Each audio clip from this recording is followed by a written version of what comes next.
കൊച്ചി തൃക്കാക്കരയിൽ മദ്യപാനത്തിനിടെയുണ്ടായ തർക്കത്തെ തുടർന്ന് ഒരാൾ കുത്തേറ്റ് മരിച്ചു. കെന്നഡിമുക്ക് സ്വദേശി മനുവാണ് മരിച്ചത്. അയൽവാസി ജസ്റ്റിനെ പോലീസ് കസ്റ്റഡിയിലെടുത്തു. വിശദാംശങ്ങളുമായി കൊച്ചിയിൽ നിന്ന് ചേരുന്നത് വിഷ്ണു സുരേഷാണ്. Vishnu, good morning. എന്താണ് വിശദാംശങ്ങൾ? ഇന്നലെ രാത്രി 11 മണിയോടെയായിരുന്നു സംഭവം എന്ന് മനസ്സിലാക്കുന്നു. ക്രിസ്റ്റീന, ഇന്നലെ രാത്രി 11 തൃക്കാക്കര കെന്നഡിമുക്കിന് സമീപമാണ് ഈ കൊലപാതകം നടക്കുന്നത്. ഈ കൊല്ലപ്പെട്ട മനുവും അതോടൊപ്പം കൊലപ്പെടുത്തിയ ജസ്റ്റിനും ഇരുവരും സുഹൃത്തുക്കളാണ്.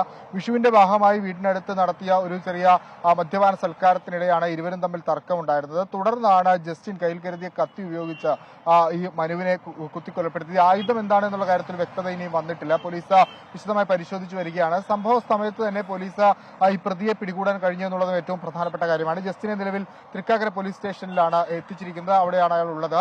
മനുവിന്റെ മൃതദേഹം ആശുപത്രിയിലേക്ക് മാറ്റിയിട്ടുണ്ട്. പോസ്റ്റ്മോർട്ടത്തിന് ശേഷം ബന്ധുക്കൾക്ക് വിട്ടു നൽകും. ഈ സംഭവം, അതായത് ഈ മദ്യപാനത്തെ തുടർന്ന് പെട്ടെന്നുണ്ടായ ഒരു പ്രകോപനമാണോ, അതല്ലെങ്കിൽ ഇതിന് മുൻപ് ഇരുവരും തമ്മിൽ എന്തെങ്കിലും തരത്തിലുള്ള പ്രശ്നങ്ങൾ ഉണ്ടോ എന്നുള്ള കാര്യത്തിൽ പോലീസ് വിശദമായ ഒരു അന്വേഷണം നടത്തി വരികയാണ്. ക്രിസ്റ്റീന, പ്രവിത. ശരി, വിഷ്ണു സുരേഷാണ് കൊച്ചിയിൽ നിന്ന് വിശദാംശങ്ങൾ നൽകിയത്.